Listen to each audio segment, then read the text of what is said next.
Hi, today I'll be speaking on the topic of mind management. Now, what is mind management? Mind management is a skill by which we are in control of our mind and not the other way around. Like, not that the mind controls us. Let me explain. Now, we have all experienced that many a times in the heat of the moment, we overreact. So, for example, somebody may have a hot temper. So basically, even for small things, they get very angry.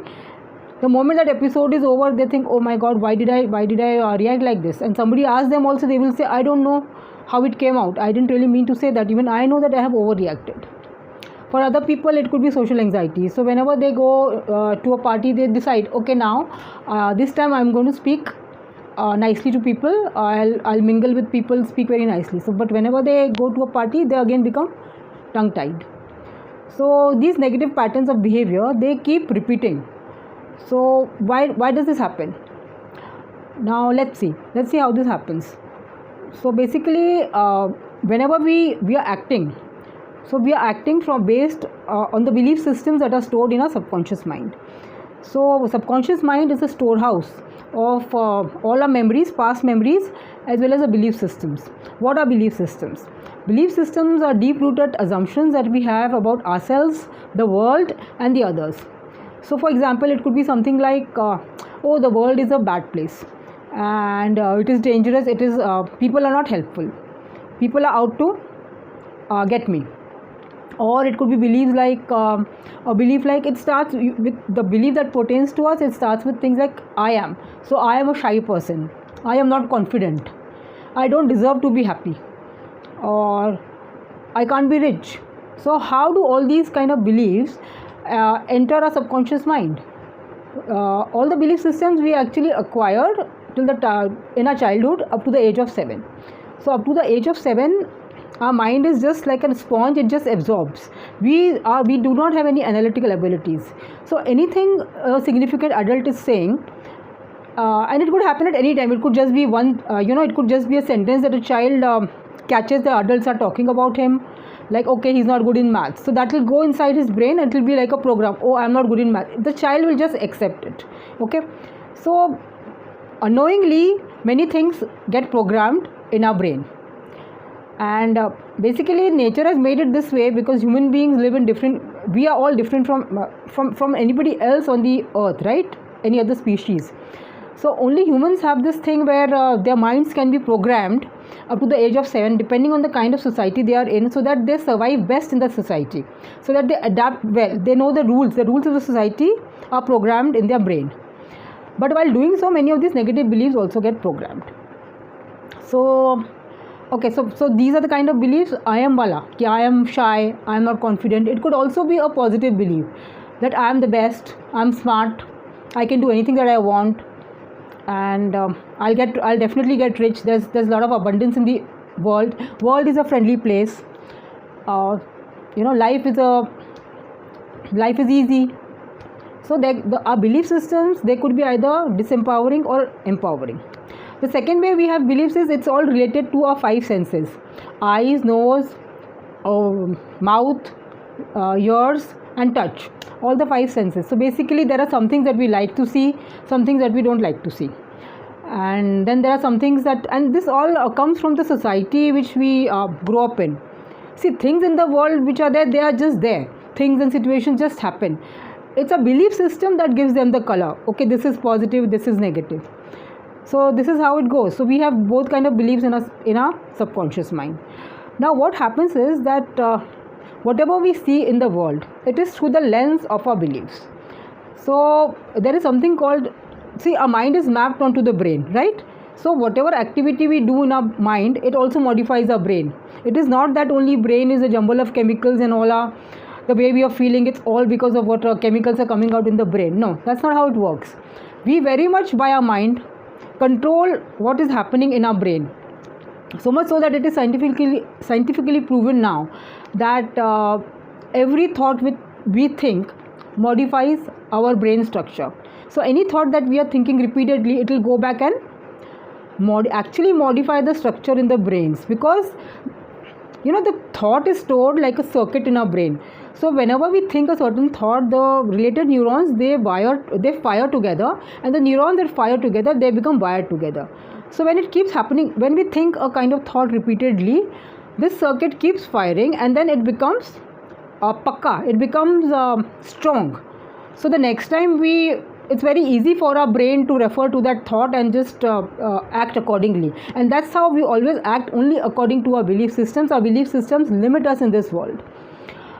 So what happens is also whenever we are that there is so much data in reality. Okay, reality is like millions and millions and millions and bits of data. The thing is, if we try to absorb everything that is there in the world, we will not be able to make out head or tail of the world. So what happens is, our brain uses the belief systems that we hold, and there's a portion in the brain called reticular activation system. So this reticular activation system, it is responsible for what we focus on, where our focus goes. So reticular activation system takes the so basically the RAS just filters out the information in the atmosphere which is in congruence with our belief, which is according to our belief. So for example, the same, let's take the case of a person with social anxiety. So this person goes to a party, and like he's decided that he will act confident. So in fact he goes and acts confidently, talks nicely to people. Now even if people talk nicely to him, he will find some or the other excuse to explain out their behavior, and always think, I think I made a bad impression on them, and they didn't really speak nicely to me. He'll always have this. That is the only way he will see the things, unless he works on his belief system and changes it. Because actually the job of our brain is to bring our belief systems to truth, make our belief systems true. That is just how our brain works. So that's how we see that there is nothing like an absolute reality. Every person has or his own version of reality depending on his belief system. So how do we tackle this? Like, how do we get out of this cycle? Because what happens is, actually, so RAS just gives us evidence of our belief. So when we get evidence, the belief keeps getting stronger and stronger. So then how do we get out of it? To get out of it, the first step is that we have to be aware that this is how our brain works, and our beliefs are just that, actually beliefs, and they are not really the absolute truths. So now let's see how we actually do it. So whenever a thought comes to our mind, so basically before we act, the thought comes. So first the thought comes to our mind, then connected to that we get some feelings, and then we decide how to act according to the feeling, and then we act. So it's thought, feelings, decision, and then action. So basically all thoughts they bubble up from the unconscious mind, where the beliefs are stored. Depending on the beliefs, they will bubble up to a conscious mind. And so here actually we cannot tackle it because it's unconscious, so we don't really know our beliefs. It's unconscious, so how do we know exactly? Then when it comes here, it is already converted into thought and action. So again, too late to tackle. So how do we actually tackle this? How do we change it? So the thing is, between this belief and thought, there is a small gap of time when the thought is just bubbling up to a conscious mind. So that is the time when we have to catch it, and we have to modify it accordingly. We have to be aware that this is, it may be because of the belief system. It may not be the absolute truth, what I'm thinking, and address it accordingly, and react or act accordingly. So basically, now again, to take an example. Now suppose a girl has decided to go on a diet, but then there is a party in the office. A very nice, gooey, chocolatey pastries comes in front of her. Now she likes pastries, and this is wired in her brain that I like pastry. So from a conscious mind, she's decided for the diet, but unconscious mind says, I need to eat this pastry. So she will just go, her hand will go, she'll look at it, the liking will come up, hand will go, grab the pastry, put it in the mouth. So this point, when the liking is coming up, you do have a gap of time when you can decide, you can use your intellect and decide whether I should do it or not. So we all really know what is right and wrong. What happens is our mind is not trained. Our mind is not trained to look at how it actually works, and that's how we keep operating from our unconscious mind. So then, what do we do to train it? I mean, this is where mind management comes in. So uh, you know um, the first thing is awareness. So we have to be aware of what we are thinking and why we are thinking. So to be aware, you have to observe your own mind. So we have to go in something called the drishta mode. Now you will say, how do I go in drishta mode? Because if I am thinking, how do I observe?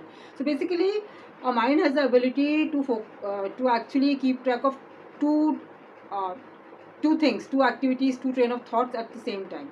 So one portion of your mind will be looking at what's happening in your mind. What are you thinking? So that is a possibility. If you do it, you will come to know. So basically, to train your mind like this, what happens is you need to have a calm mind. So only if you have a calm mind, you will come to know what's happening in your mind. And that's why all these practices like meditation, yoga, all these help us to attain calmness in our mind, whereby we will be able to track our thoughts and address them then and there. um, Also things like you have to basically spend more and more time with yourself. I mean, don't always be engaged with the world in some form or the other, either scrolling on your phone, consuming content mindlessly. That will all just fills your mind with unnecessary thoughts, chaotic thoughts, and mind becomes very very cluttered with all thoughts which are unnecessary to you. So you have to get into this habit of keeping your mind free, resting your mind. So a daily meditation practice is very very helpful for this. There are other things like reading spiritual books, because you know it is not only a question of basically I'll tell, okay, one more thing. Whenever this thought comes and we have to take a decision, we are supposed to decide by the aim that we have for ourselves in life.